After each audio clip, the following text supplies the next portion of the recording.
Hey everybody. Hello. Welcome to our uh, Outbreak Shades of Horror gameplay stream. Evan is here in the wings waiting. He can't be heard right now. He's cursing at all of you. Um, but before we start, I just wanted to take care of a few things, a little bit of housekeeping. Um, First off, as you know, Outbreak Collection Part 1 is still available on limitedrungames.com. It's also on their Amazon store, amazon.com/limitedrungames. Depending on where you buy it from, you will get a different cover. Or you can get it on our eBay store, and you can choose whatever cover you like. You can also upgrade it with developer signature or trading cards.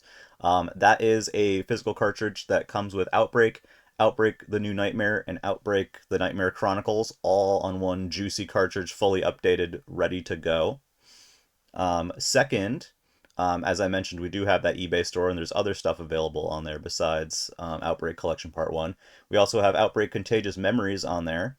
And again, you can get that signed by the developers or add-on trading cards.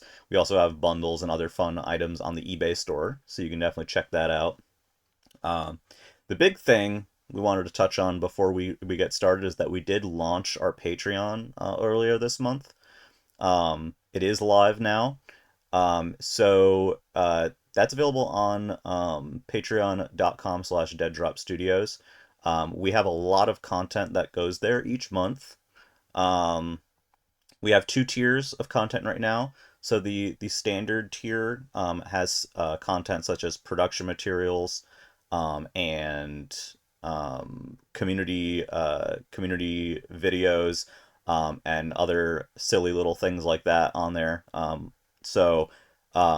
like the cheap tier. If you want to support us at a very low entry fee, you get a lot of content there. Most weeks we have something new going up. The higher tier is what includes our podcast, the Dead Inside podcast, and also includes monthly dev diaries on top of everything else. So if you uh, are interested, please check out our Patreon at patreon.com/deaddropstudios. It's also written in a fun way where the Patreon kind of content drops are all in the context of this little adventure that some special agents are going on, looking for this missing couple who may have been involved with a certain zombie outbreak. So you definitely want to check that out too. It's a lot of fun. We have a lot of fun doing it. Um, so I'm gonna drop a link for that in chat. Um, Lastly, we do have a ton of socials, as you probably have noticed. We are on Twitter, we are on Instagram, we're on Facebook. We have a backer kit for Outbreak Shades of Horror where you can pre-order the game and support the game's development, and also get some fun perks. We have the eBay store. You know, we're on Threads now. We are one of those people. We have Threads. Um, hello, Jay Valinsky. Hello, Bad Wolf. Welcome. Um, Thank you for stopping in. We are gonna get started pretty quickly here. Rain of Keys. Hello. Um, Nice to see some familiar faces too.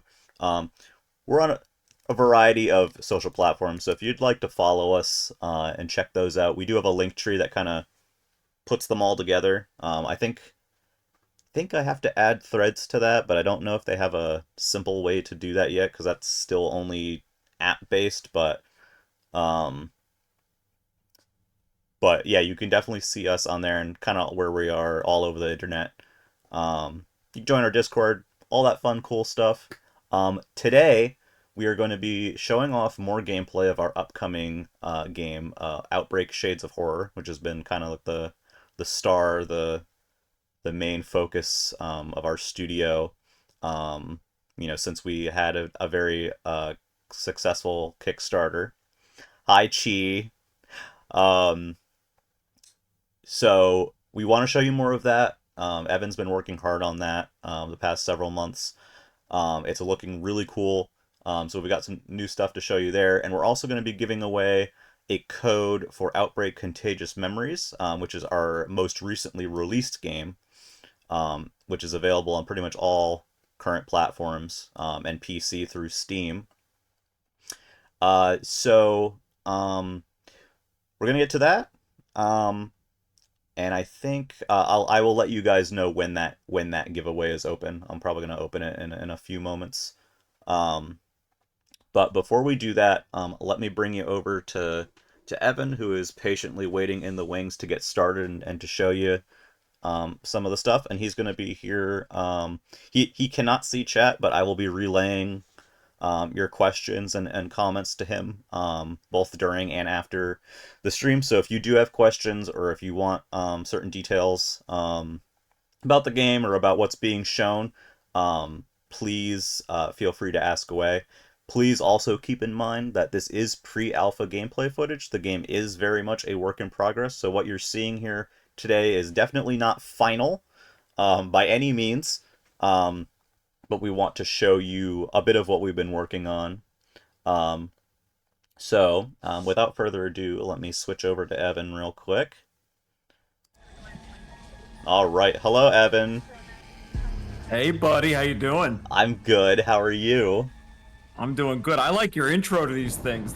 You thank you you. are the consummate professional, and Oh, thank you. that is a solid intro. I love it. That's good. I'm glad to hear that. Try to keep it structured.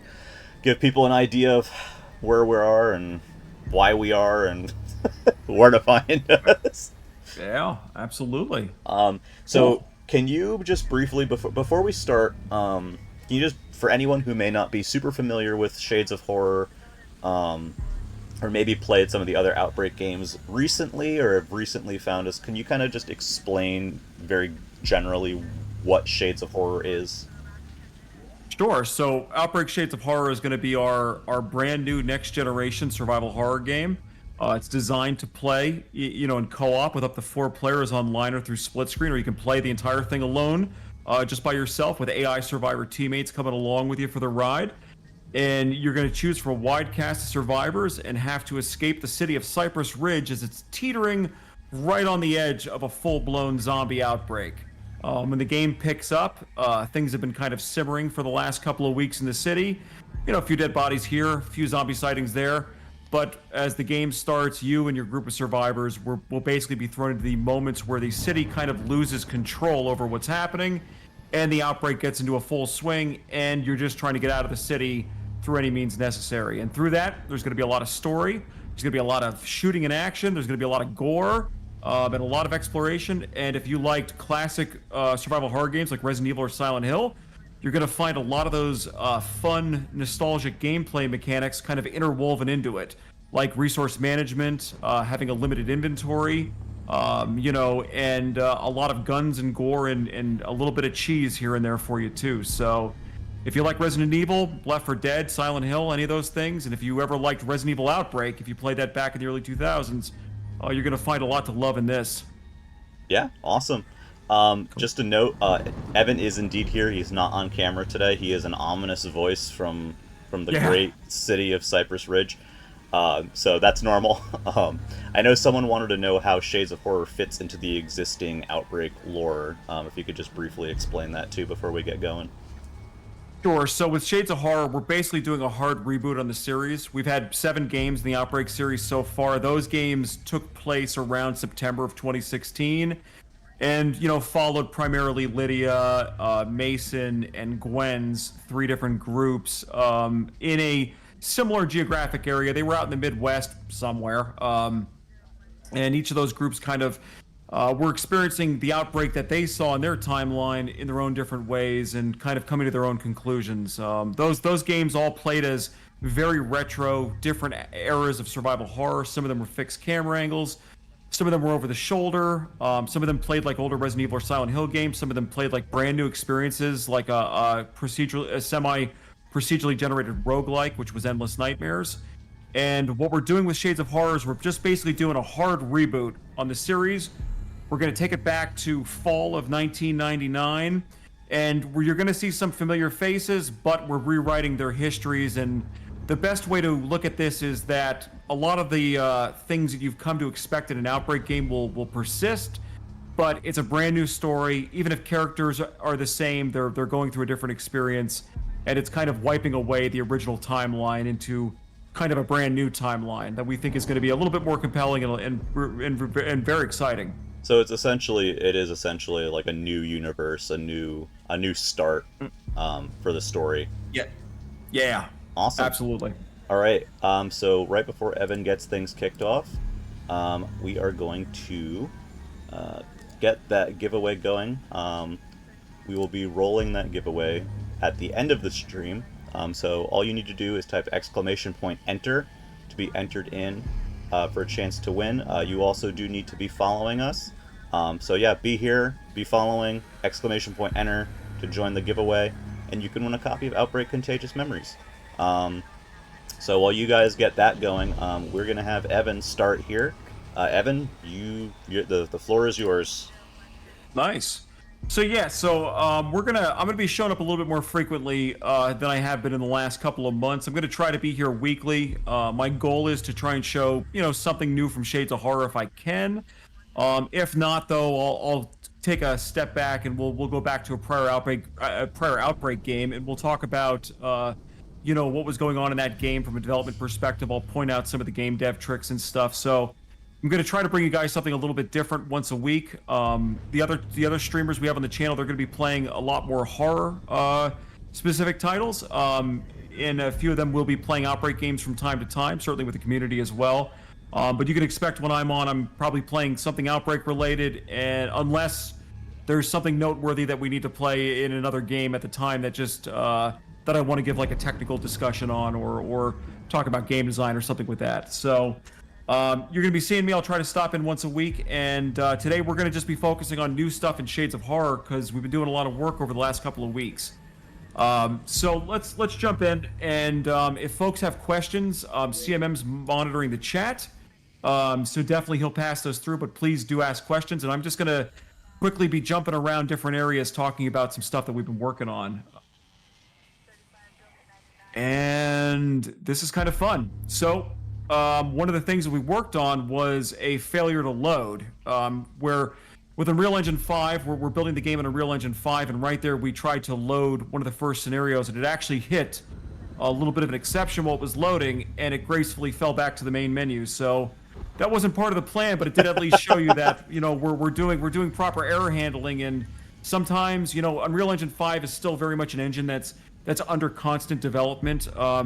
So we do have the pre-alpha text on the screen. This game is very much pre-alpha. It's still being built, but the engine is still getting built out as well from Epic. Unreal Engine 5 still very much in active development. So we're gonna find little fun stuff like that. But hey, at least the exception handling caught there.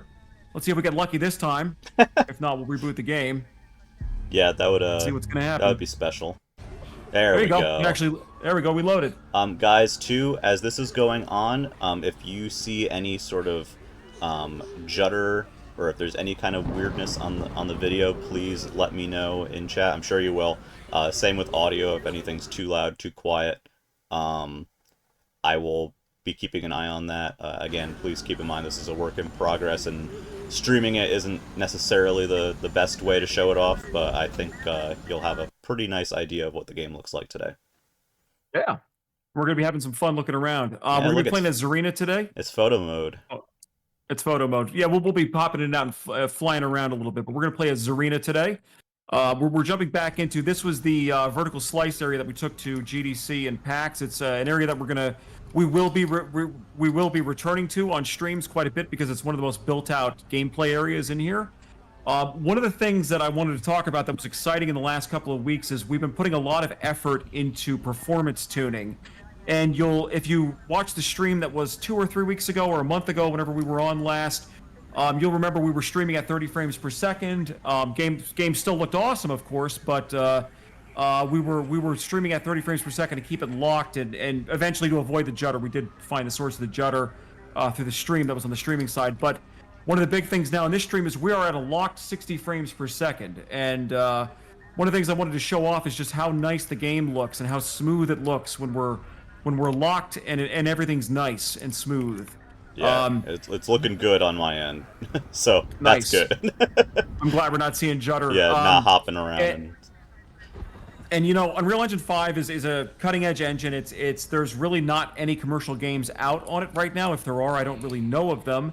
We're actively building in the latest branches of Unreal Engine 5 as we build out the game.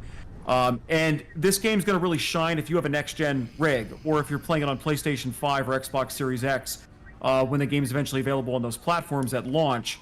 But one of the things that we're putting a lot of time into, even early in development, is making sure that folks who are running like RTX 2000 series cards or the AMD equivalent are going to still have a great experience and have a good frame rate with good graphics on. And that's why we took a lot of time in the last couple of weeks to really dig down with a profiler and make sure the frame rate's going to be when I'm showing the game going forward, the frame rate's going to be a lock 60 with the graphics maxed out, but also that we know, and we do test regularly on mid-range rigs, that it's going to run and look great on those. So we're very happy and proud of the frame rate while the game's looking good. And I would encourage folks to actually go back, if you can, go back, look at some of the footage from a couple of weeks ago.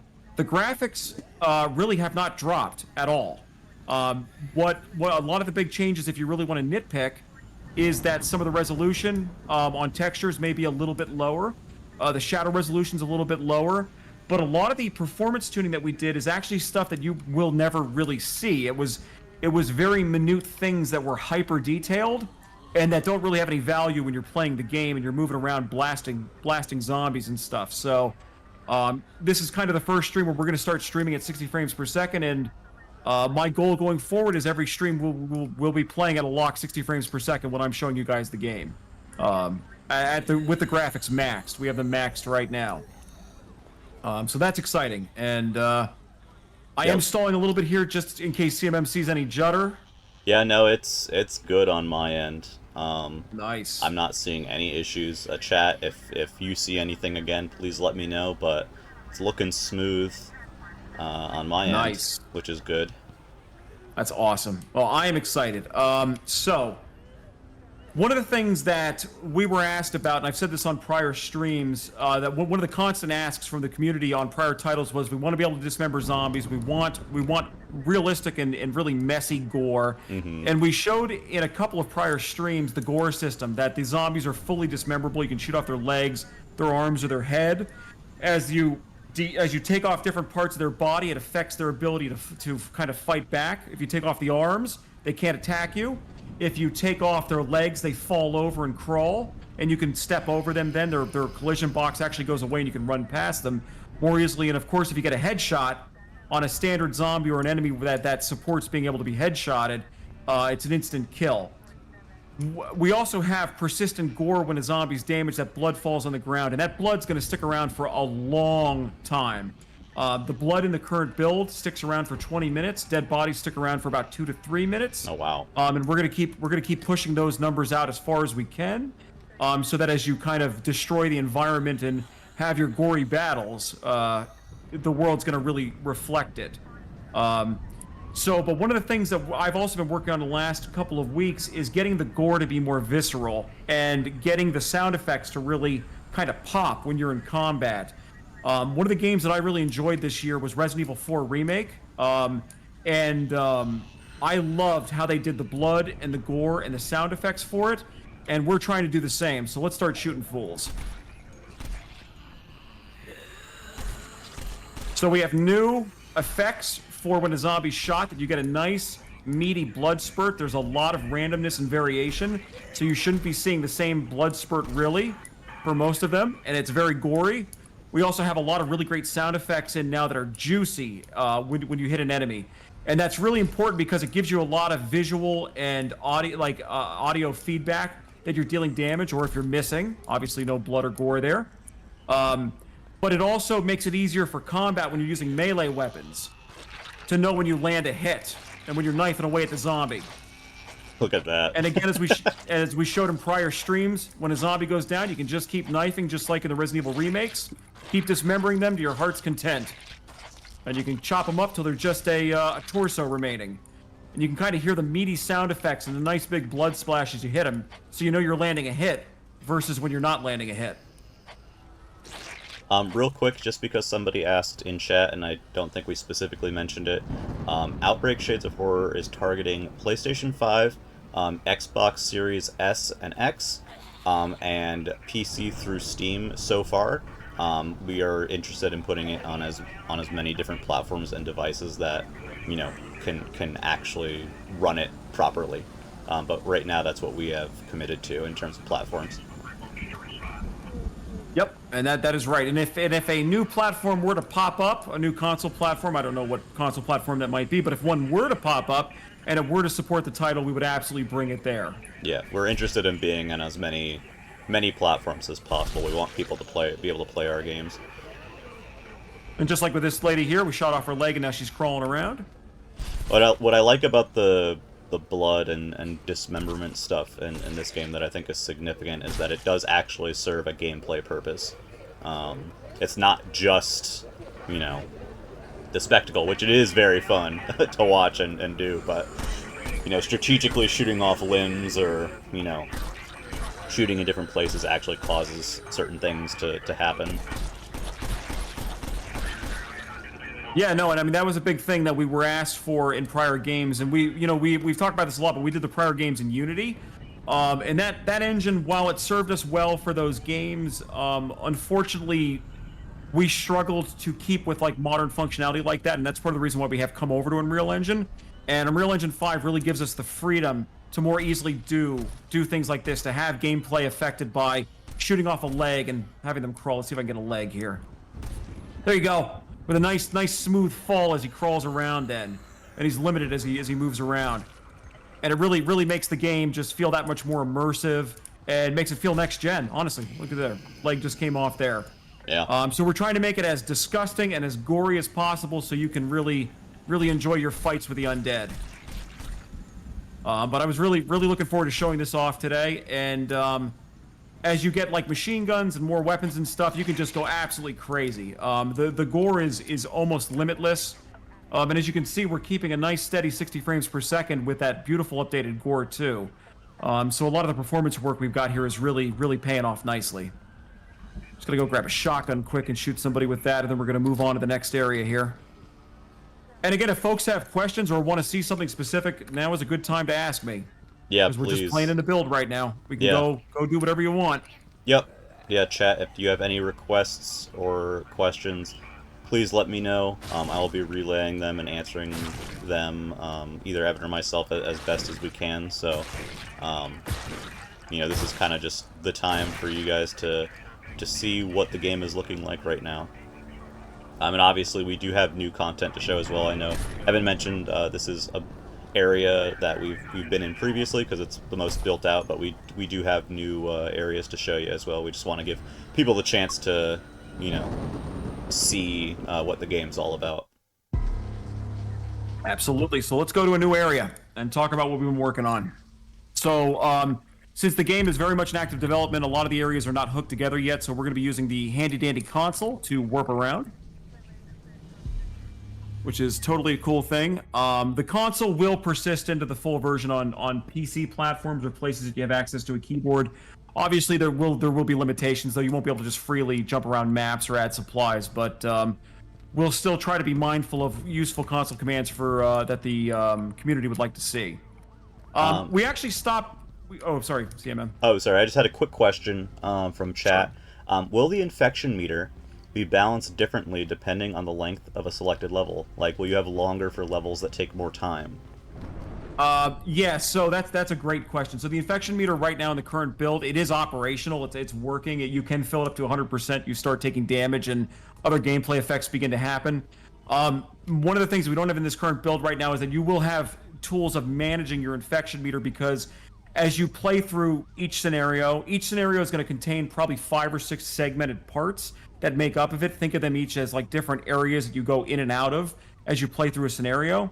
You're going to, obviously, your inventory, your health, your infection and stuff is going to persist as you fight through the different areas of a scenario. And there will be tools to manage your infection meter, to send it back, to either slow it down or reverse it in small amounts. It's not going to be that you're going to be able to clear it out very easily, but that you will be able to have some control over it, because obviously if it gets high and you die, well, if it gets high, you're going to die very quickly because the virus starts killing you. And then if you die with a high infection meter, you will become a zombie after you die if you're in a multiplayer game, and be able to hunt down your friends. So we will be putting some thought into. Look at him, he's dragging his stump, bleeding everywhere. Um, we will have tools for you to manage the infection meter, and yeah, the expectation is that you will be able to get through an hour and a half long scenario if you're playing well and things go well for you. That doesn't mean you're going to always turn into a zombie. You're going to have a way to survive. Look at her go. Corin actually would like to know, is melee viable in this game? Is weapon durability making a return? I'm not sold yet on weapon durability. Weapon durability has been a very contentious thing in the series. Outbreak 2D, as an example, had it. New Nightmare did not. I don't think New Nightmare had weapon durability for melee weapons. Nightmare Chronicles definitely didn't. And Lost Hope didn't. Epidemic didn't. Endless Nightmares did, and Contagious Memories did. So we've kind of toyed with bringing it in and taking it away. I'm not sold on it coming back in this game. The way that your inventory is, you have a set primary, secondary, melee, and grenade slot that are always in your inventory. They're basically set aside slots where you're always going to have room to pick up one primary, one secondary, one melee, one grenade, and then swap them out as you play the game, or as you play through the scenario. But based on fan feedback, based on my own playtesting, my gut says weapon durability is probably not coming back, and if it does come back, it's going to come back for like power melee weapons, maybe something that's overpowered like a chainsaw, or maybe like a joke weapon like a lightsaber, or not a lightsaber, but a sword that beams. Could be a fun joke weapon that comes in. Let's watch what we're saying here very carefully. But for like your knife, I don't think it's going to come back, because you will need a way to defend yourself at all times that can't really run out of ammo. And combat is different in this game. Combat in Shades of Horror, in our prior games, combat was almost a requirement. If a zombie saw you, the only way to get out of that is to fight it to the death and kill it. In Shades of Horror, the zombies they're not more laid back, but killing everything in sight is not going to be possible in the game, and ultimately, it's not going to be the point of it. A lot of the game is going to be maybe knocking down a zombie and running past, maybe just jumping over some obstacles and avoiding them, maybe jumping from car to car. A big thing that we're trying to do is make combat both more versatile, but also like more interesting, and give you more ways to play with the dismemberment system without killing them or just running for your life and stuff like that. So when I think about those systems, I also think that I don't really want weapon durability to come back unless it's for a very specific thing. So something that reminds me of too, that I think is also very interesting and pertinent through how the game is being made, is that not only do you have different choices in combat, you have different choices in each scenario. There are multiple ways to finish a scenario, or proceed through an area, which I think will make the game really fun to replay. Yeah, no, that's true. And that's something that we're being really mindful of, is that every scenario will have multiple ways to get out of this scenario. Maybe it'll be as simple as a different multiple exits to go out, or maybe different combat encounters that lead to a different outcome. That was something that was really cool in some of the older Resident Evil games, that you had kind of a choice of an exit path, and we really want to kind of bring that back in this and give you more flexibility. And more gore. God, look at the gore. That is Leg very came off. nice. Kersplat. There you go. Yeah. Hello, Drew, Mr. R. Speedy, and everybody else who's been popping in. Thanks for coming in. Falco's here too, just so you know. Oh God, he's Falco's already here. starting. God help us. Have you told him that I can't hear the sound effects if he starts blaring jump scare? Oh God. Well, actually, that's a good note to mention in general. For this stream, at least while we're on the gameplay feed, I have sound alerts disabled, just so that people can hear what the game sounds like and get an accurate representation of it without maybe fart reverb. So, nice. When we do other streams, we will obviously have those things available, but I think for this, it just makes sense to let you guys hear the game unfettered. Yeah, spam chat instead, as Falco says. Absolutely. And hey, you can still sub and do donations or grab something off the eBay store to help us out. It really, really makes a big difference. Hello, BX Latino Uh, Heat. Yes, I love BX Latino Heat. as Evan mentioned, we do have you can subscribe to us on Twitch, and that gives you a variety of fun emotes that you can use, and also gives you access to our Twitch sub channel on the Dead Drop Studios Discord, which is very fun. Um, and any and all subs or bit donations are very much appreciated. So something fun just happened. We just had a bug fire, which is fascinating. I'm I just actually going to go back noticed and that. I'm going to show people what was happening happened? there. I do want to talk about that bug because that was that was a good bug to find. This is actually useful data for me. Okay, so we're in a construction site area. This is after you visit the city park and visit the kind of the coffee house. You'll eventually work your way through here through these back alleyways, which lead you into a construction site. A lot of the construction site is you're walking up on beams. If you fall down here, you die. Because obviously falling is bad and you're human. But what's actually happening in the game is that there's kind of just a kill box down here. There's literally a box that if your character touches it, it literally inflicts 1,000 damage on your character and kills you immediately to simulate the fall killing you. Sure. There is normal fall damage where if you fall reasonable heights, you'll take maybe a little bit of damage but not die. But that kill box there is there to make sure that you can't fall down there and kind of get stuck. You always die. So the kill box is behind that wall, and what I just realized is the kill box is jutting out over here. So when I walked over to that corner, a little bit of the kill box is still there. So if I walk over there, I'll just die again, which is kind of fun. So I wonder where that kill box ends. So if I die anywhere walking over in this direction, it's the kill box getting me. But it seems like it ended there. But that's a fun bug. Can't believe you sent your character to go die in a corner alone. I know, it's rough. So sad. Hard out here. So with the construction site, it links you back into the streets here. We came across one of Cypress Ridge's finest gas stations. I love gas stations in survival horror games. Resident Evil 2, both the remake and the original game had a great gas station moment, and we were eager to bring that back as well. Because obviously when shit hits the fan, everybody goes and gets gas. So you can see that obviously it worked out great for everybody here. Don't forget ice. Ice, they love getting ice too. Oh, they love getting ice. They need ice. And one of the big things... Hi, Mr. Zombie. I'm going to kill you. Whoa, his head came off. Yes. Let's go. He insta-died. Oh, Bye, head. Oh, and the blood's still coming out. And he's twitching. He's... Bye, arm. Bye, leg. Bye, leg. Anyway. But one of the big things in this game, we talked a little bit about this in the last stream, but I don't think we really showed it, is going inside and outside of buildings is not... There will be times where going inside of a building triggers like a scene load when it's a major area. But a big thing that we're trying to do is make the world feel more immersive and not have a lot of scene loading as you traverse the environment. The levels are going to be pretty big, as you're kind of seeing here.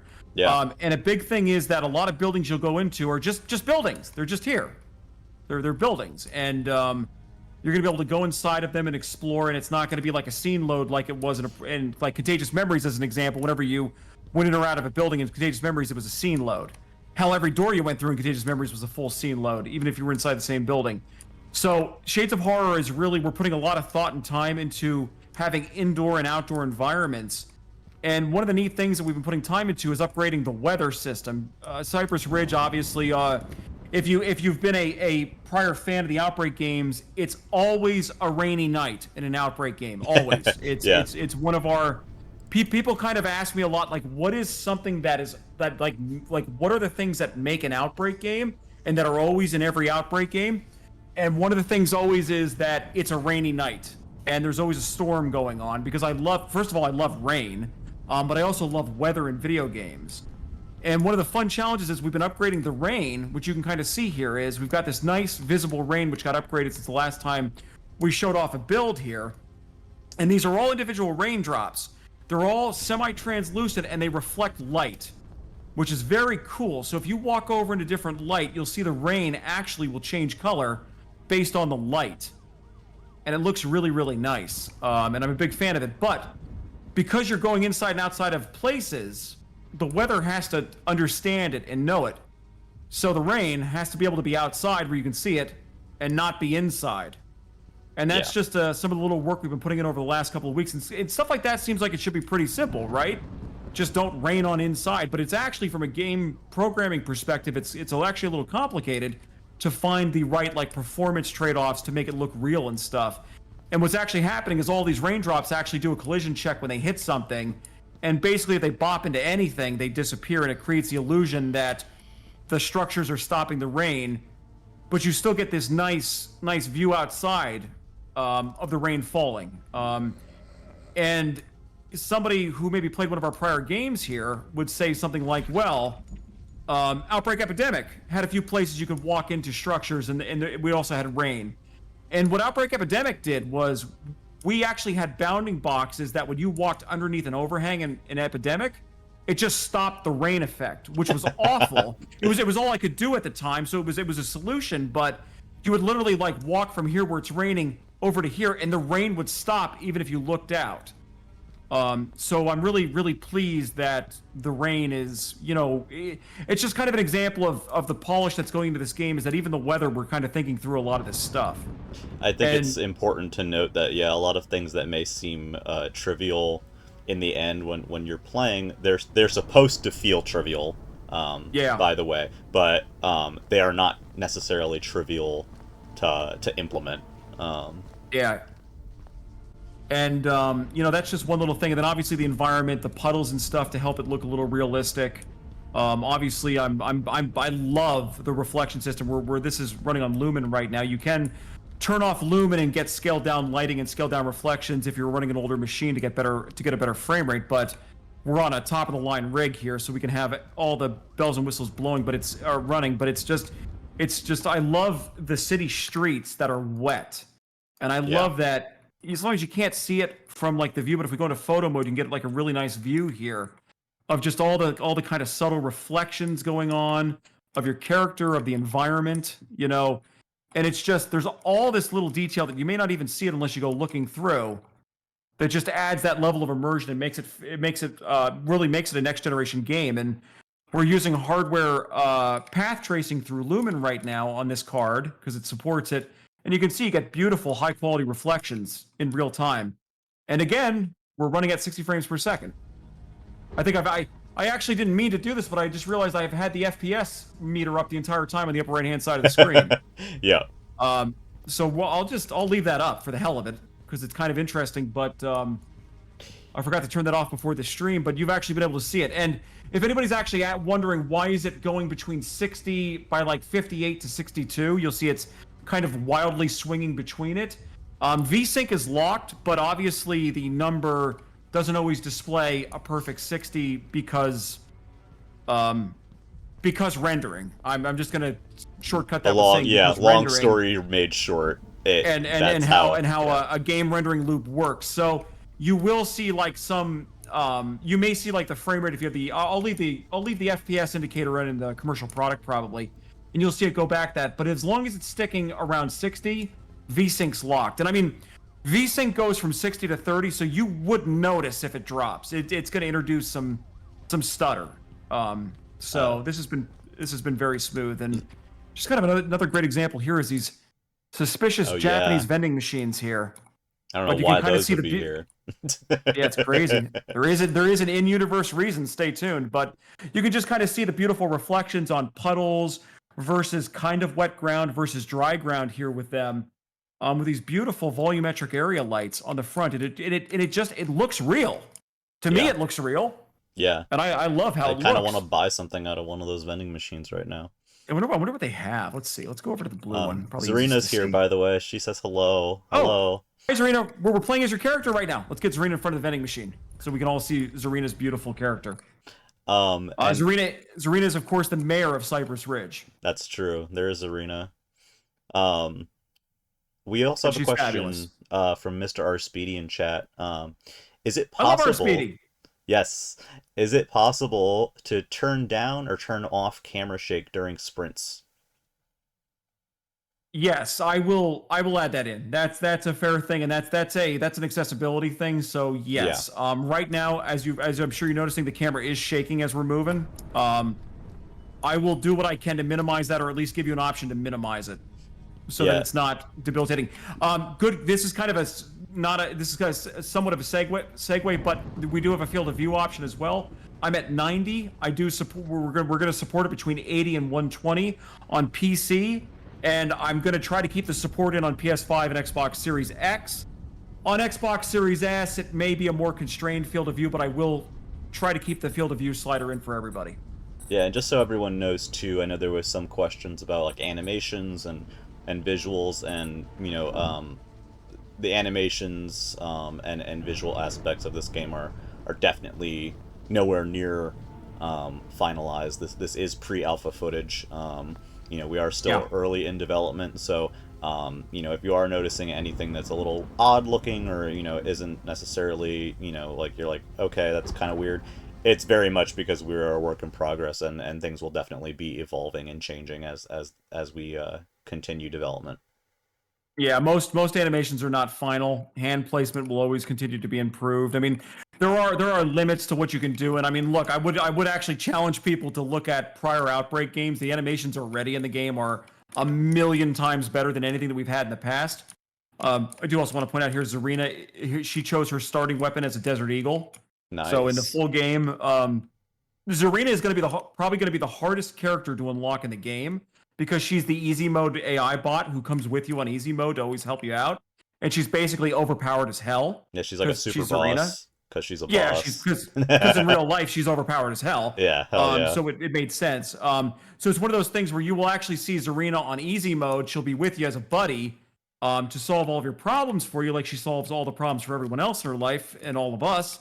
But unlocking her as a playable character, she's going to be the final character. Probably, it's going to be a crazy unlock probably for her because she's going to have a borderline game breaking probably special skill or something.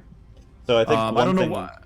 one thing I Yeah. guess on that subject to mention is that you do have a variety of playable survivor characters that each have their own stats and perks and powers and things like that. So playing through the game with multiple characters is definitely encouraged, and it will be a different experience Absolutely. doing that. This is not a game that's designed to be like, oh well, we played through it once and that's cool. It's very much made to be fun to go through again, whether it's on a different difficulty or take different exits or use different characters, or whatever it may be. There's a lot that's coming in here. Yeah, absolutely. A big part of the game is just replaying with your friends online or Yep. locally through split screen. It's something where there's going to be a lot of different exits for each level. There's going to be a lot of different gameplay modifiers. I'm already thinking of one of the things that I loved in Left 4 Dead was that they did like these little mutation modes, and I definitely want to add options like that in for the game. Like maybe like one that I'm thinking about is maybe you can only kill enemies with headshots. Zombies only die to a headshot, as an Yep. example, to really make it as unforgiving as possible. And then there's Um, we, those sort of extra modes that we've had in previous games, and you can be sure that we will have some sort of extra modes in Shades of Horror as well, outside of the main campaign. Absolutely. Yeah, I mean, in prior games, we've had things like the Onslaught Horde mode. We've had Experiments mode, they were called, which was just crazy scenarios. And you can expect we're going to have fun bonus modes. You can play alone or with your friends in this. I really want Operation Rabid Wolf from Contagious Memories to come back. That would be a fun one to bring back in some form. It's definitely Onslaught mode would be fun to bring back. We're already thinking about a lot of that. But there's outside of the main campaign story, which is going to be very story driven, like a classic survival horror game. There's going to be a lot of different stuff to play, different characters. I want Yeah. this to be a game that you never stop playing, and we're going to be supporting it post launch with lots and lots of content, more characters, cosmetics, DLC to help us financially support the game, more scenarios. Whereas we were kind of on a trend where we were releasing an Outbreak game a year. The goal with this game is that this is a game and a platform for us, and that we're going to be spending a lot of time in Shades of Horror over the next couple of years after it releases, with supporting with new content and everything. Yeah, Um, so just to be clear too, the game as it is, like the base Shades of Horror game, does have 5 scenarios. To my knowledge, Evan, and correct me if I'm wrong, everything that we've shown so far of this game has simply been the first scenario. yeah, So we have that going on. Obviously, we have plenty of playable characters, and all of that is, and and extra modes will be coming, and all of that is simply in the base game. You don't need to, do anything other than buy the game to get the complete game. But we are hoping that people will enjoy the game and obviously want more of it. So we are planning on supporting the game in the future beyond the content that is available at launch. And to that point, we do have a backer kit website up where you can actually pre-order the game if you like what you see. Um, and doing so actually helps us, with development. It helps fund development. So we have a few of the stretch goals from our Kickstarter campaign that we didn't quite hit that we can still hit through the backer kit. So one of those is cross-platform online multiplayer, which we would love to have. And another one of those, a bigger thing, is the a post-launch sort of expansion called Break, where you are dealing with dinosaurs rather than zombies. So if you are a Dino Crisis fan, maybe consider helping us reach that, because that's something we would absolutely love to do. And you can get in the game, you can get your name on a gravestone, you can get fun goodies. You can see all of that and more on our backer kit page, which I've posted in chat. So if you do like what you see and want to get involved and help support the game, we do have rewards and things to offer you for your generosity. Absolutely. So we're quickly running out of time here. We're only aiming for about an hour for this stream. And again, I'm going to be back. I'm going to be back pretty frequently. We got some more stuff to show in the next couple of weeks. But one of the things that I loved, obviously, everyone knows I'm a huge fan of Resident Evil. One of my favorite areas in Resident Evil, besides gas stations, is I like police stations. Yes. And the Cypress Ridge Police Station will, of course, be an area that you're going to visit and have just a really great time in. It's going to be fun and just laid back. And obviously, for anybody who knows me and has played the Resident Evil 2 remake, you're going to notice a lot of inspiration in terms of the coloring of the lighting, the location, the streets leading into it. Obviously, this is yet just another one of my thousands of homages to, games like Resident Evil and Silent Hill, where I love the idea of these kind of urban sprawls and seeing a lot of different buildings. And I love the idea of, a police station that tried to kind of handle the outbreak and then just it all continued to go to hell. Yes, this place isn't looking so good right now. No, and again, to my earlier note, again, this is just a good example. This is a massive building. We're going to go inside of it. There's no loading screen. So just to show you, this level's already pretty massive, and there's a huge building to explore here. And again, it's just Unreal Engine 5 lets us have this nice indoor-outdoor without the loading screens, without anything else going on. Still 60 frames per second. The FPS is still up in the upper right-hand corner. Yep. As part of the first scenario, one of the places you will visit, of course, is the Cypress Ridge Police Station, which you can see things went great here. Oh yeah, things look good here. It looks like it looks like maybe like what does that thing moms say? It's like it's like your room looks like a tornado went through it. Yeah, that's this police station. A zombie tornado. And there's just a good example of just a nice big area to explore, and there's going to be nice story beats and puzzles and stuff full of here. Obviously, all the doors are open because we're just kind of walking around. But you can kind of see the barricades set up to hold back the undead. Obviously, the blood everywhere suggests that things are going great. Yeah, I generally just throw my blood on areas where I'm very happy. That's just how I decorate. It's what people do. And you'll notice that the lighting I'm trying to make that nice mix of, I love the teal lighting in games like the Resident Evil 2 and 3 remakes. I love how they have this kind of bluish teal that really makes it feel like an urban sprawl. So you're seeing a lot of that obviously here. But also, I always loved the Silent Hill kind of orange-brown. And we try to do something nice with the lighting here, is try to find a mix between that kind of Silent Hill style lighting and that kind of old school Resident Evil lighting here to make it feel kind of scary and atmospheric. And you can just kind of see how nice the Lumen lighting system has everything looking in here as you walk around in dark areas, into light areas, and it feels real, it feels visceral, and I love this engine so much. To be honest. Just a quick note for anyone who's just joining us. This is Outbreak Shades of Horror. We are looking at an in development build right now, very much a pre-alpha work in progress. The game is going to be coming to PlayStation 5, Xbox Series S and X, and PC through Steam, as well as any additional platforms that are able to run and support it that may be available in the future. But that is what we are currently committed to. We do also have a giveaway running right now. If you type !enter, you can be entered in for a chance to win a copy of our most recent game, Outbreak Contagious Memories, on the platform of your choice via digital code. All you need to do for that is type !enter, be following us, and then be here at the end of the stream when we draw the winner. And also, thank you, Very Corn, for the nice. sub. Very much appreciate it. Yeah, thank you for the Ooh, sub. that's a tier 3. Holy cow. Oh, thank you. Thank That's you. very, And yeah, I very mean, nice of you. I mean, guys, like seriously, the subs and the buying stuff off our eBay store, buying things from our digital games. Obviously, we're on Yep. all the PlayStations, all the Xboxes, your Nintendo Switches, your Steams. Yep. Buying that stuff really helps us keep the lights on and keep us developing games like this. We do have, I, actually, I guess I'll mention real quick, we have a couple games on sale on the Xbox storefront right now digitally. I know the Outbreak Co-op Nightmares Collection is on sale. The new Nightmare Definitive Collection is on sale. And the oh, original nice. Outbreak 2D is also on sale. We have additional sales running on PlayStation as well.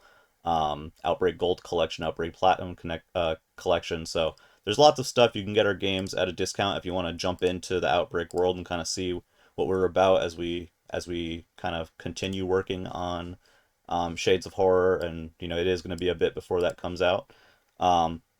I don't believe we on sale on Nintendo right now, Evan. I I don't believe so. think so. I think it's I think I don't think so right now. I'm Yeah. gonna go with no on that. Yeah. I'm gonna vote for no. Yeah. We do go on sale for Nintendo and Steam as well, pretty regularly. But at the moment, I don't believe we are on sale there. That being said, if you win a copy of Outbreak Contagious Memories today in our giveaway, you can request it on Nintendo Switch, and we can give you that code on Nintendo Switch. So, we are going to provide opportunities to get our games on various platforms in different ways, both through sales and the occasional giveaway. And also, the other big thing to mention is that we do have a Patreon now, and that is in the form of a fun investigative story where we drop all kinds of stuff like production materials, including some for Shades of Horror, Dev Diaries monthly, podcast monthly, where we talk about the game and a variety of other topics that you can support for, I think, a pretty affordable amount per month. So if you are interested in more Shades of Horror, or if you're interested in supporting us in that way, we do have that option available too at patreon.com/deaddropstudios. Very nice. And it's super appreciated. We'd love to be making more Patreon content, but we can only do it if folks subscribe. So please, Yeah, definitely. Like your guys' support. Please do subscribe if you can. Your guys' support is very important. Obviously it allows us to make a bigger and better game. It allows us to keep doing what we do here. It helps us if we want to do more giveaways in the future, things like that. Like all of that support helps us achieve those things. Quick question. Would you ever add an enemy that is similar to... I think I'm losing connection here. Uh-oh. Are you? Your voice is going in and out. Or are you is the video getting choppy? The video looks okay to me. Chat, That's weird. You can let me know if anything's weird there. It sounds okay now. Yeah, I don't know what that was. It might have been a Discord blip. Yeah. Someone just was curious if you'd ever consider having an enemy akin to Mr. X or Nemesis, if that's something you've thought about before. Oh, absolutely. He's like, yes, please. Oh yeah. I mean, it's something I've wanted to do. Actually, we did. That's something I've been wanting to do properly for almost 10 years now. For folks who played the original 2D Outbreak, if you play on Biohazard difficulty, you get chased by a Mr. X type enemy in all the scenarios endlessly. That once you kill him, he comes back in a few more minutes and keeps coming after you. Ooh. And yeah, you better believe with the new power we have with Unreal Engine 5 and all the new options we have here, you better believe I'm thinking about something like that. It would be great to have a pursuer type enemy kind of making your life hell over the course of the game. And that's all I'm going to say about that right now. But I'll tell you, I'm super duper thinking about it. Also, thank you for the follow. I see you, Dragon. Thank you so much for following and joining us. Be sure to enter the giveaway with exclamation point enter for a chance to win Outbreak Contagious Memories via digital code on the platform of your choice. Nice. One thing I want to talk about this room is, again, because this whole area is very much an homage to a lot of things that we saw in Resident Evil 2, and one of my favorite areas in Resident Evil 2 was the briefing room in the not the briefing room, the what's the word, CMM? I think you actually said the correct word to me like a week ago, and Oh now I gosh. forgot it. It was the is it the briefing room? It's the room where like police have like a press conference. The Oh, a press room, yeah, press room. Maybe that's what I'm thinking of. I feel like it was conference you. You said the room, word lecture yeah, something hall. like Not a that. lecture hall, but yeah, I'm thinking But school now. they had one in the original Resident Evil 2, and they had a really nice one in the Resident Evil 2 remake, and I really wanted to at least have one room paying a nice homage to that, with the camera set up to kind of set the idea that there were press conferences going on here while the epidemic was really starting to swing out of control here. And I had a lot of fun building this room. I really, really, really like this room. I like the idea that it would have the camera equipment, the spotlights. I love the teal lighting in here. Yeah. Um, Obviously and now it all looks the a little creepier than it probably would. yeah, the blood on the Yeah, ceiling. I that's don't even know how probably the a new blood got on the feature. ceiling. That's a new feature, new decoration. And I just love it. But anyway, I love the briefing room. I just wanted to point that out that room is very much an homage to it, and I fucking love that in Resident Evil 2. Yeah, as you can And yeah, I tell, mean, Evan and the dev team are very big fans of classic survival horror games and want to create a new game, in that style that people can enjoy. So you're in good hands if you enjoy horror games. one thing I want to point out here is another thing that I enjoyed in Resident Evil 2 is that part of the police station was on fire. Yep. And I never really understood how part of it could be on fire and the rest of the building's not burning down. And I wanted to have a nice nod to that somewhere in our police station. So what I ended up doing is there's this gate here because it gave me a great excuse to use a beautiful volumetric light with the light peeking through the different pieces of the gate. You can kind of see it here. Yeah. To have some shit burning in there and still have the building on fire a little bit. But like I was sitting here racking my brain, like, well then, but why isn't the building burning to the ground? And I'm like, because there's literally a water leak coming through the ceiling, pouring water down on both sides of this, so it stops the fire from spreading, but it keeps the fire burning in there. And I like that shot. I don't know why that was so important to me, but I put a lot of thought into how to have the building on fire, but have an in-universe reason why it's not just burning to the ground, you know? Well, I think that's something that makes games like this special, is that there is, obviously some stuff is video game stuff and it's whatever, but there is a thought and a thinking about how certain stuff is lined up or why certain things are the way they are, even if they aren't explicitly, spelled out. I also just think it's a really cool shot seeing, like, the water drip in front of the fire.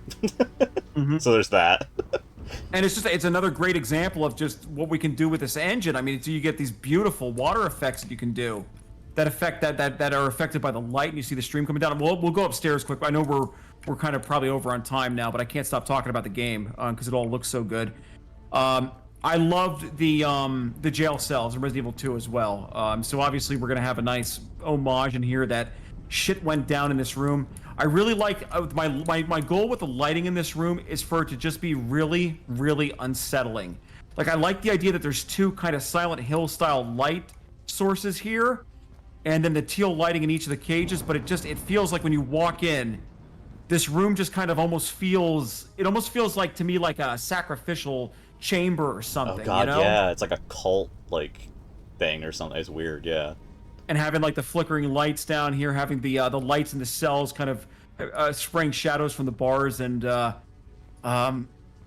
back here being dark behind the light. Obviously, it's 1999, so I old love computers. that. I love that 1999 ass computer. It looks like my gateway. Exactly. Yeah, we're trying to be mindful of stuff like that so that we're not like you don't find like a Yeah. I don't know a computer from 2015 here. Yeah, you're To not be gonna mindful, find an Ultra HD wide monitor or something on the desk. but it's just like even with a lot of the performance improvements we did, the models just look incredible. Like this the Unreal Engine 5 is a game changer for a developer at our level because we could have never done anything like this in another engine. Someone actually had an And interesting question for you, Evan, and yep. I'm actually curious about this as well. Um, how do you plan the layout of levels like this? Do you use graph paper? Do you have like what do you what goes through your mind as you plan these pretty elaborate like maps and areas?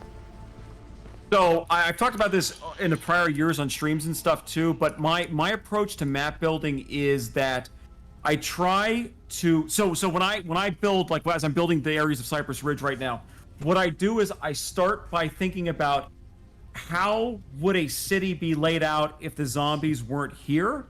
And then I think about okay, but what if like the people were laying out the city and they were just slightly incompetent? And that's one of the things that is a like when people ask me what are the things that make an outbreak game, and it's that the story, what is happening in the world with the outbreak is not maliciousness, because maliciousness is lazy in the Sure. sense that like because you have to have like a mustache twirling like super person kind of planning everything out who has limitless money and resources to do things like that, and it's really hard to write good maliciousness, and it's really hard to create a world where maliciousness actually makes sense. But what's really easy to do and what makes the world feel real is you don't go for maliciousness, you go for incompetence. You say that it's a city that just kind of kept growing, right? And there's clearly like support services, there's fire trucks, there's school buses, Yeah. there's construction going on. People are But every trying. people are trying, but they're flawed humans building this city, right? So they're fucking it up at every step of the way. The construction site is a complete mess. This parking lot for the police station reeks of people panicking and making poor decisions. And I'm not going to say that when you're panicking it's incompetence, but it's like it's incompetence, or it's not thinking through the situation properly in a way that you probably could. And that is what I think makes an area feel real, right? Hmm. It feels like people didn't plan this out. So what are they doing? Well, they're having a meeting about what's going on with the outbreak in the middle of the lobby because there's some space here, right? And Right. it's just complete chaos. And like this building is not laid out properly. Like look at this. Like there's construction going on in the bathrooms, right? The Hmm. bathrooms are missing the stall doors because Right. there's construction going on. And clearly the construction is being done extremely poorly and ineffectively at all different levels of this station. And actually, this was a perfect question, which makes me think this question maybe was planted by CMM, is because as you explore the police station, you start seeing signs of construction on the upper levels. Very like poorly laid out construction where they're trying to do like constructions or repairs, but they're also trying to work here. And Yeah. then the outbreak happens, right? It's like you just keep layering on the different levels of incompetence until you have a real mess on your hands here. And that's how I approach building out these levels. I start with what does the city need to have? What does an area need to have? And then I'm like, what if they tried to build it based on what they thought it needed to have, but they ran out of money, or they didn't plan enough time, or just somebody stole some money somewhere, right? So then they just tried to make it work. And then it's like, okay, so now it's all incompetently a little bit built. Things are missing. There's some rough edges everywhere. And then it's like, then what happens if you're 3 weeks into the undead raising back off the Right. ground, right? As if And then city now, construction isn't bad enough. right, but it's like you're in the middle of a bad construction zone where everything's already laid out poorly, and now there's flesh-eating monsters running around, and you're trying to now navigate this poorly constructed environment, and then that's why everybody's getting killed. It's not because, well, it's because Zarina's a superhuman smart person who can take on the undead. She's amazing, but Sure. everybody else could pick up a gun and shoot the undead, but it's just because everything just going to hell, causes people to make mistakes, and then you suddenly have blood on the ceilings. Yeah. And it's like it's even things like look at the lighting in the police station. the lighting is bad in here, and it's not bad in here because the undead happened in the electricity, but the electricity's still on, and that's actually something that makes it an Outbreak game an Outbreak game. The electricity stays on in our games, and that's something that I always loved about the original Resident Evil games, is the power doesn't go out. I love in Silent Hill that the power's out, but I also love that that Resident Evil took it in a different direction and said, well, what if the power stays on, but everybody's a fucking idiot? Right. And they have poor lighting. They have a couple nice light bulbs here, but then because they didn't think out the lighting in the station, they have lamps everywhere. But the lamps don't give you great light, right? And you're like, well, they're going to be working during the day anyway, so why would they? And then all of a sudden it's dark and stormy and there's creatures roaming. So they're sitting here, and actually, it's actually perfect that you. This is all planted. You've planted all of this at this point. Well, they're sitting here saying, "All right, well, fuck it. We got windows, guys." So one of the things we did is that there's these beautiful area lights bringing in some of the moonlight on the upper levels. They're not on the lower levels because the moonlight can't get down there. But on the upper levels, I have these beautiful little area lights here bringing in to kind of create the idea that somebody was like, "Oh yeah, well, there's just going to be some sunlight coming in, so it'll solve the problem." And the fact that these really poorly made side lights provide no lighting to the environment at all. Like, somebody was like, oh, these would look really, really nice, right? And you can see walking through here, the lighting is worthless, you know? Yeah, it's completely pointless. And that's how I build levels. It's just I layer it on from those different viewpoints. And in my opinion, because I can clearly objectively rate my own work, it turns out in really great, believable areas. But it's even like this. It's like the idea that they would have drapes, or not drapes, but tarps down because construction's going on, so you want to like block the dust and debris getting everywhere. Right. Well, somebody who didn't think this through all the way, suddenly the zombies come, and this area that would have been like wide open and easy to navigate for someone to run away. Oh, it's a mess. Well, now it's a tight maze, right? Right. And that's actually something else. I know we're way over now. I'm gonna stop talking, I swear, and we're gonna end the stream. But the other thing that makes an Outbreak game is that there's a maze. There's always a maze. The Outbreak levels, if you go back and look at our games, they're very open levels. You're on like the city streets. Let's go down to the city streets quick. We do a lot, and this was really done in Contagious Memories really heavily, but it appears in all of our other games. Is that area, we like to have wide areas that then use natural objects to make mazes, to make it that you can't just run straight forever, you know? Right. You see these and cars and stuff like this that are laid out. Right, and it creates the illusion, like it feels organic, it feels like haphazard, but what it ends up doing is it makes a maze. And I don't think a lot of people realize this, but in the Outbreak games, I'm always subconsciously funneling you into a maze, into a linear path, even when you're in an environment like this, that this looks pretty open, right? Like, this is a pretty big area. But it's not. It's a maze with like 3 ways through it, when you really stop and think about it. Right. And when you actually start looking around the levels, you start realizing, oh shit, there really is only like 2 or 3 ways through an area.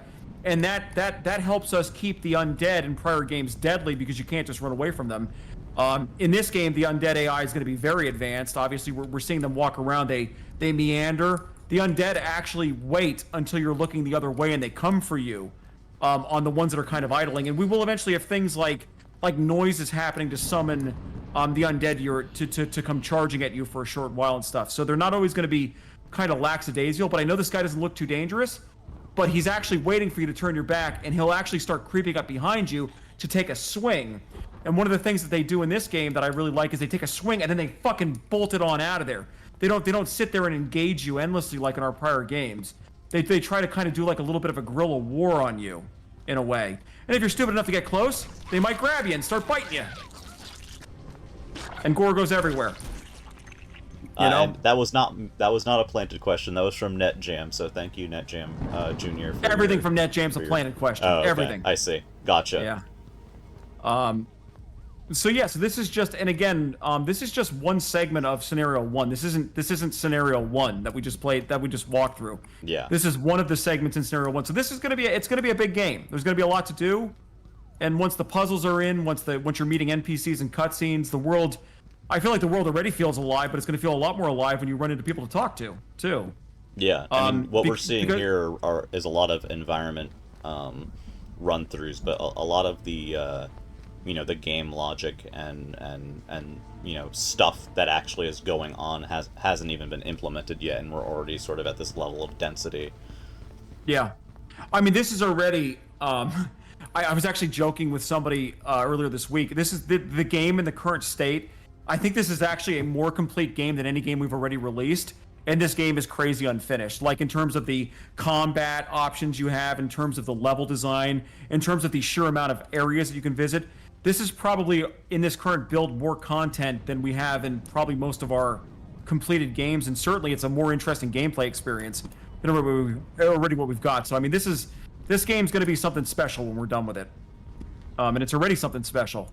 So go buy everything off BackerKit and go join the Patreon and go to the eBay store and buy some signed physical games from us so we can keep building shit like this. Yep, that's the So that's the size of it. yeah. So that's all that I really brought to show CMM. Okay. I want to come back next Wednesday and we'll show another new area that I'm working on that folks will be very excited to see. We've got some the next stream we're going to be going to an Easter egg heavy area, and I had a feeling. yeah, and it's Easter eggy as fuck. We're basically we have in the next segment, which I'm not going to spoil anything about it, is just there is a building you will visit that has kind of turned into a museum for the series, and I think you'll be interested to see. Not you, CMM, because you would never be interested, but the casual viewer watching the development of the game, I think, will be kind of a little overjoyed how we kind of worked in a little museum of the series in a way that's going to feel pretty natural. Yeah, I think Oh. something that's interesting is that obviously these areas that we showed off so far are mostly like city areas, but there's a lot of diversity in the maps and diversity in the areas that you go through, even visually.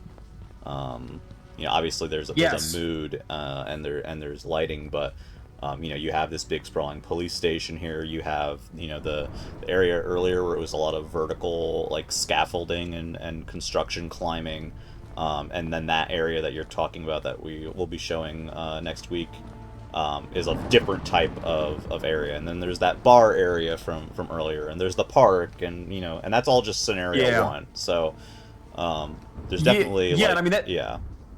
that's a key thing too, and I think it's worth just saying it on stream is that that's one of the design goals for Cypress Ridge is that you're not going to be just like running into the same areas again and again.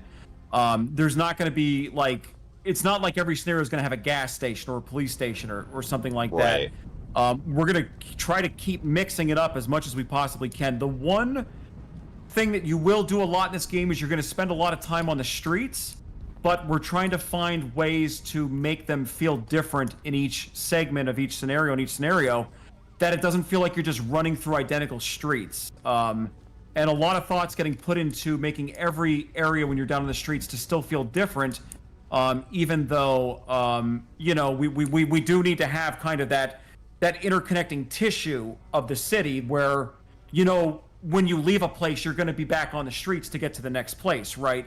Right. And one of the biggest challenges for the game, and one of the areas that I think we're succeeding already in, is that every one of these segments in the first scenario, when you hit the streets, it feels completely different, and it's not like you're just running through the same area again and again and again.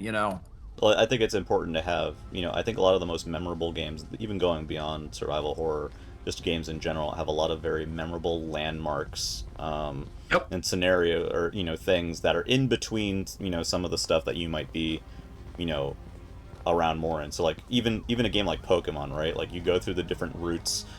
You go through like caves and stuff, but like the really memorable stuff is like, oh, like there's this tower, oh, there's there the Team Rocket base, or oh, you go on the SS Anne and that's a boat, and like that kind of thing. But most of the game you are going through routes and like wild grass areas and stuff like that. But so it's kind of a similar thing here, I feel, is that like there is some stuff that is connective and that will be persistent throughout the game, but there are these very memorable and different landmarks and locations that you can be like, oh, I remember this part of the game when we went in the police station, or I remember Yeah. this part of the game when it was this bar that we were dealing with. Like that's I think makes it special and interesting. Yeah, and that's our goal because it's really what you summed it up perfectly. It's that there's landmarks, right? And each time where you go into a different segment or a different scenario, segment of scenario, you're visiting more landmarks that are unique and different, even though you're connected by this tissue of the city streets that you navigate in different ways. And actually, I mean, to your point, I do owe our glorious benefactor Falco some FaceTime here, so let's switch over to Falco. But to kind of make my point, let's quickly head into the bar.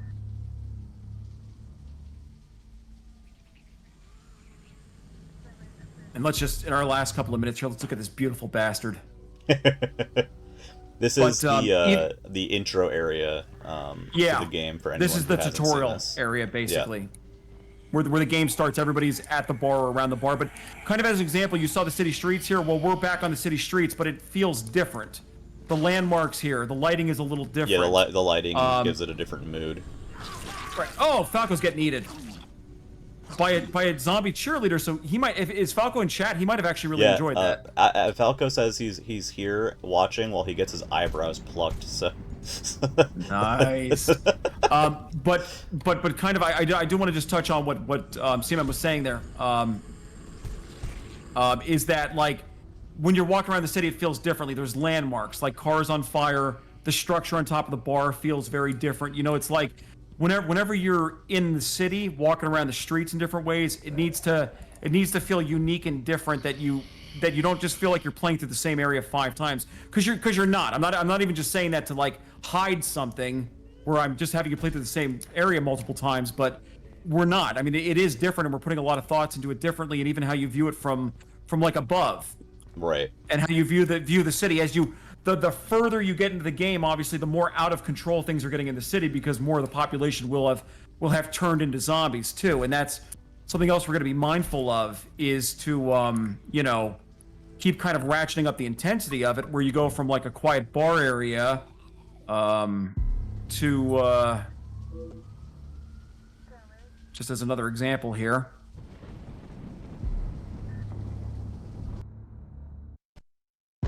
Nope. Oh, it Load did it. fail. Yep. But Free it alpha, didn't baby. crash. Wow, look at this go. It's all because I picked Falco. Let's see. Let's try it 100 It's all times. Falco's Keeps fault, crashing. as usual. No, I don't think it's crashing this time. Boo! I thought we were gonna go for 3 there. But to our point, like obviously, like we showed the bar, we showed that street, and I mean even here, we're back on the streets, but it feels and looks different, you know? Yeah, it's a bit more like, it's still, it's a little bit more open and a little bit more chaotic in a different way. Right. And even though it feels open, again, like we were talking about earlier, Right. it's a maze. Yeah, I've it's had still you completely designed. blocked in here. It's not actually open; it just feels open, which is the goal. Yeah, and I think something that people should know about this is, obviously we've been talking about multiple exits in these maps and how these maps are big and whatnot, but I don't think we want anyone to get the mistaken impression that this is like, supposed to be like an open world, quote unquote, type of game or something. Yeah. Like that's, obviously that's very popular right now, but that's not what this is. It's simply, it's still, it's not like we're just plopping you in an empty field and being like, all right, cool. It's very carefully designed. The maps are just simply at a larger scale. The scenarios are simply at a larger scale. More stuff is going on in them. Yeah, and that's the truth, and that is one of the core design tenets. Is this is not an open world game. I actually don't really care for open world games, but this is a linear game that gives you options on how you approach scenarios.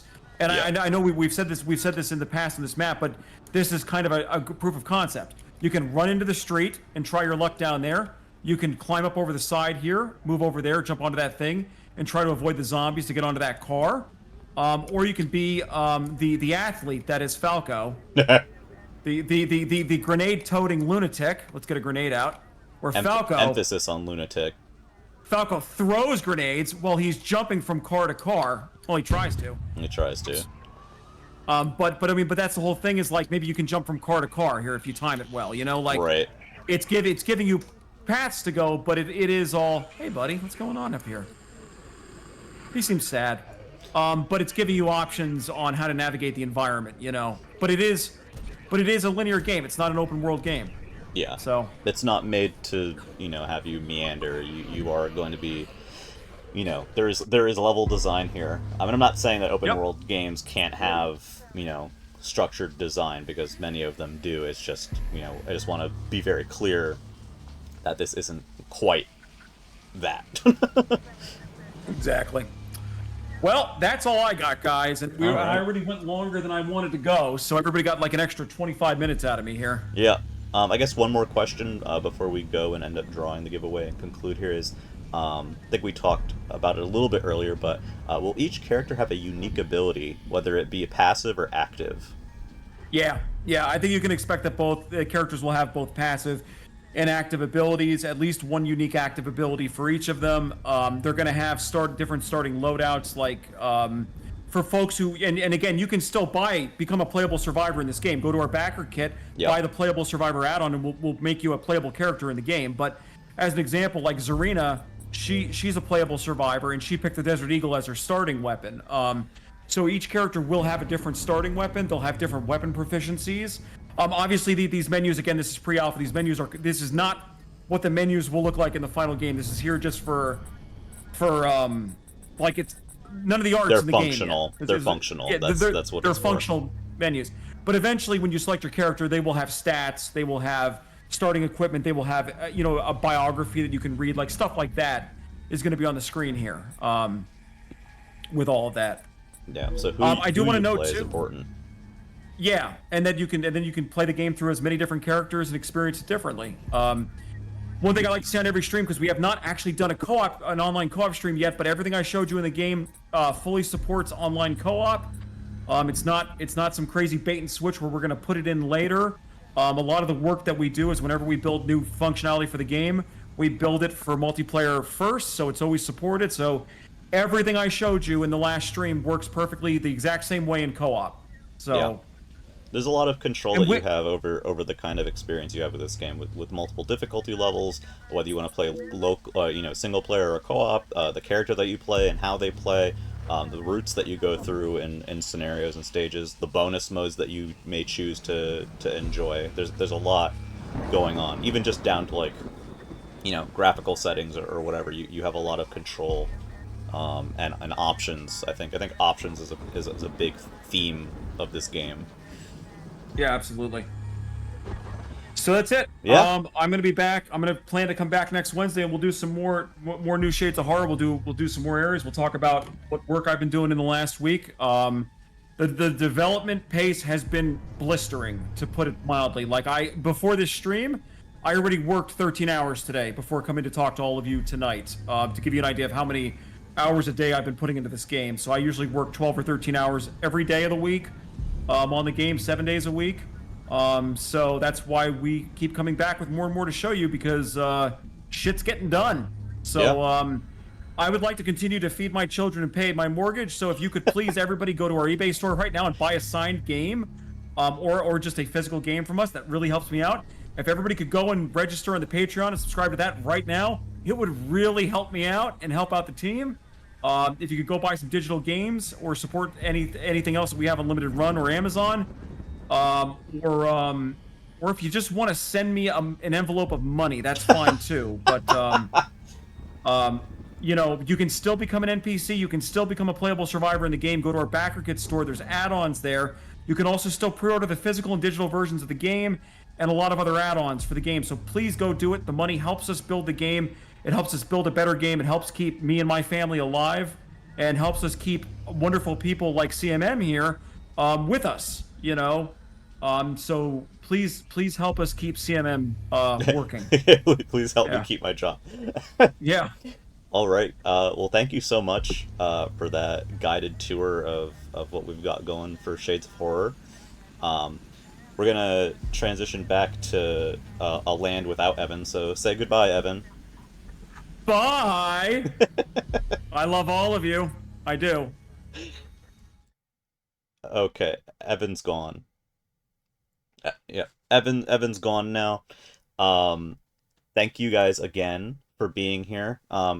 I wanted to give you guys one last chance to enter the giveaway before we wrap things up. So type exclamation point enter in the chat if you have not already for a chance to win a copy of Outbreak Contagious Memories on the platform of your choice digitally. Um, all you need to do is be following us and stick with us here just for a few more minutes because I am going to draw it shortly. Um, but yeah, so that was a look at some new stuff we've got going on with Outbreak Shades of Horror. Again, we are still very much in the throes of development. We are still very early on, so a lot of the things that you've seen tonight can and will change and will evolve. Everything from animations to weapons to, maps and layouts and, gameplay related stuff, all of that is in a constant state of flux because that is how game development works. Evan is working very hard on it. Um, in the meantime, we do have other Outbreak games available. Outbreak Contagious Memories is our latest one, but we do have some sales that are going on the digital storefronts. If you are on Xbox, you can get games like the original Outbreak, the Outbreak, the New Nightmare Definitive Collection, and the Outbreak Co-op Nightmares Collection on sale right now on Xbox. If you are on PlayStation, we are part of the PlayStation Essential Picks sale, which I believe ends today. You can get the Outbreak Gold collection and Outbreak Platinum collection for a discount there. You can also get the original Outbreak game at a discount there. Um, we will have further sales and opportunities to get the Outbreak games into your guys' hands at a discount on other platforms like Steam and on Nintendo Switch in the future, and we will obviously announce those as they come. We do have several physical purchase options for our games available right now. The big one being the Outbreak Collection Part 1 for Nintendo Switch. That's 3 games on one cartridge.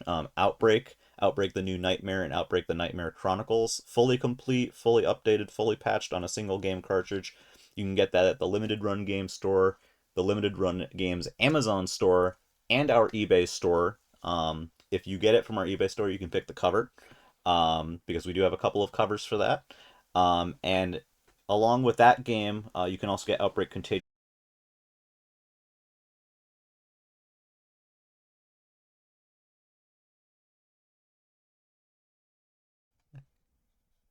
Oh, here we go. I think I'm back now. I just got a reconnection. Just got a reconnection. Yes. Okay. Cool. Sorry about that, guys. I don't know what happened there. OBS was like, "Hi, you're disconnected." I'm like, "Okay, sweet." Um, I'm glad it happened now and not while we were showing the game off. We are still going to be drawing that giveaway in just a second. I just was saying about some of the ways that you can get different Outbreak games on the digital storefronts, on limitedrungames.com with some of our physical options, on our eBay store with some more physical options and accessories. And then lastly, we do have the Patreon, which we've mentioned a few times today. It'll give you extra content to see, whether it's production materials from Outbreak Shades of Horror and other Outbreak games, to our monthly podcasts and our monthly dev diaries. All of that stuff is available through our Patreon. We have 2 tiers that have different content offerings that you can see in the scrolling images above. If you head to our Patreon at patreon.com/deaddropstudios, you can get more specific information there. But if any of that sounds tantalizing to you, we obviously are just going to be adding more and more content to that as time goes on. Please consider subscribing to that. We would greatly appreciate it, and we want to continue to do cool and new and fun things for you guys. So, um, you know, doing all of that will ensure that continues. And lastly, obviously we've been talking about Outbreak Shades of Horror today. If you like what you see, if you're cool and you down and you want to support us, if you want to pre-order the game, you can go to our backer kit, which is posted in our chat right now. You can pre-order the physical PS5 version of the game. You can pre-order the digital version of the game. You can get yourself added into the game as a playable character or as an NPC, or get your name on a tombstone or get any kind of other rewards that we are offering through BackerKit right now. All of that money goes to the development of Shades of Horror, and kind of keeping the lights on here. Um, and we do have some stretch goals from our Kickstarter that we are looking to hit still too, such as cross-platform online multiplayer and a paid playable post-launch expansion called Dino Break, where you play against a bunch of horrible dinosaurs. So if you like Dino Crisis, um, that's what we're shooting for. Um, so yeah, I think that's gonna be it today, guys. Let's draw this giveaway winner. Let me see real quick here. Got a bunch of people entered in. I guess if you have not entered yet, for some reason, you have about maybe 10 seconds to enter. Um, but otherwise, we're gonna call it. Definitely make sure you're following us. If you are not following us and we draw your name, that's gonna be a very sad day for both of us. Um, but I think with that said, we're gonna draw it now. So let's close that up and let's draw a winner. Bad Wolf. Hello, Bad Wolf.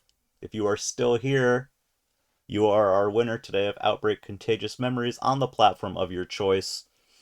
Just type something in here. Let us know that you are still around, so we can confirm that and get that for you.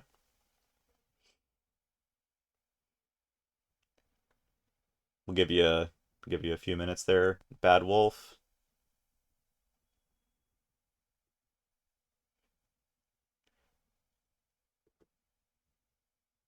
Bad Wolf.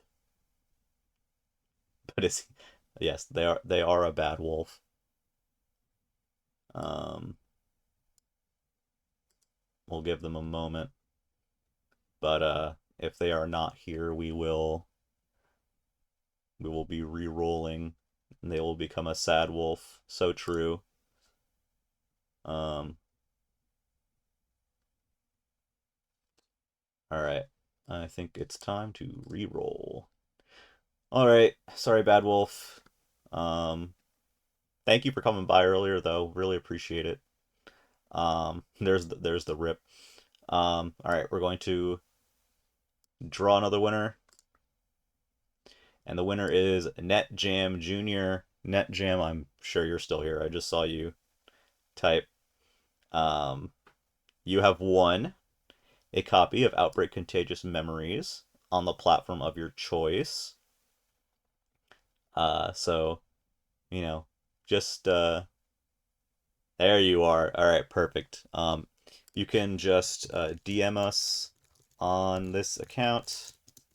I will collect your um, I will collect your region and platform information so we can get you that code. Hi Stan, what's up Stan? Standemonium, let's go. Ooh, Stan was playable in Outbreak 2DC, so we have a veteran Outbreak survivor in chat. They thank you for coming by. We are about to wrap up, but we'll definitely have this all up as a VOD. Especially the important part where we are actually showing the game.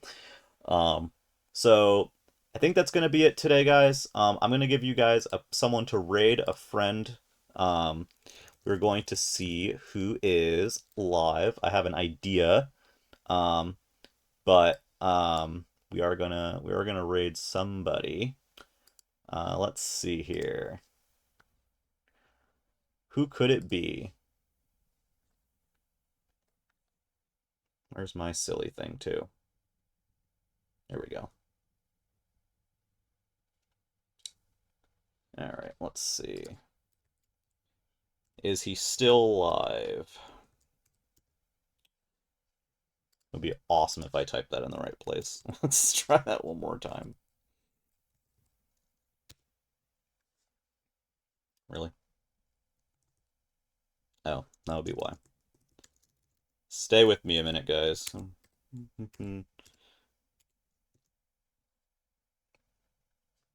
Really?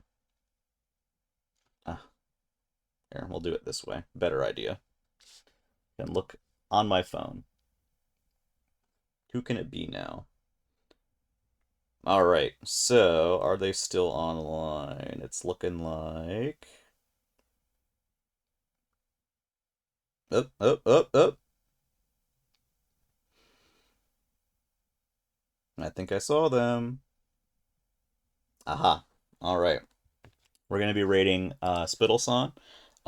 This isn't exactly horror, but I'm sure that some of you guys who have been here in the past have seen us play a little bit of Zelda on stream.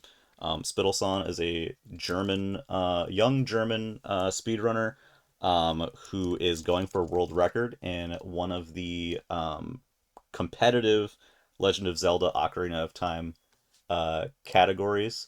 Um, why are we not? Oh Lord, it's not letting me raid. That's annoying. Um,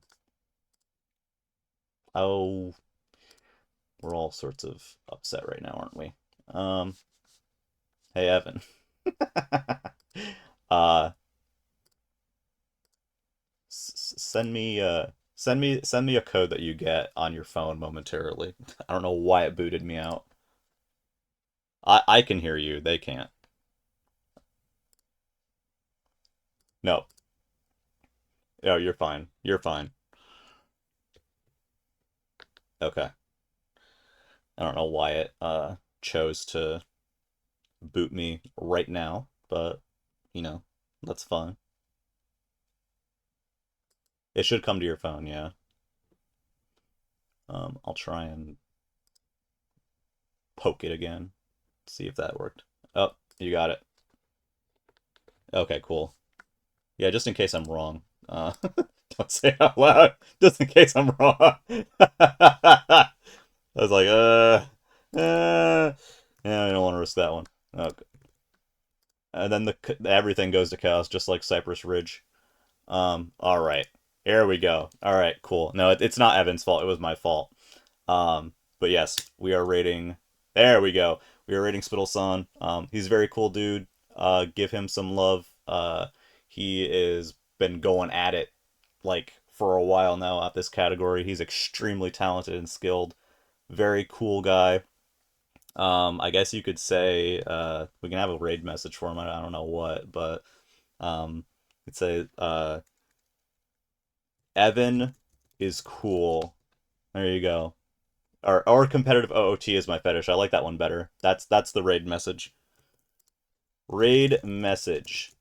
Competitive OOT is my fetish.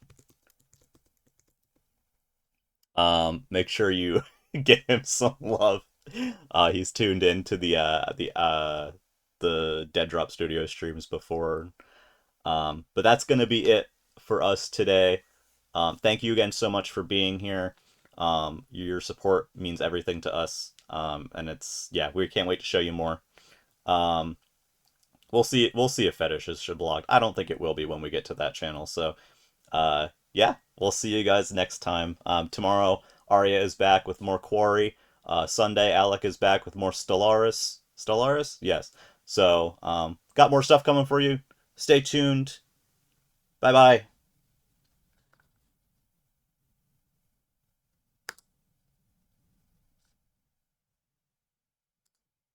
Let's see. And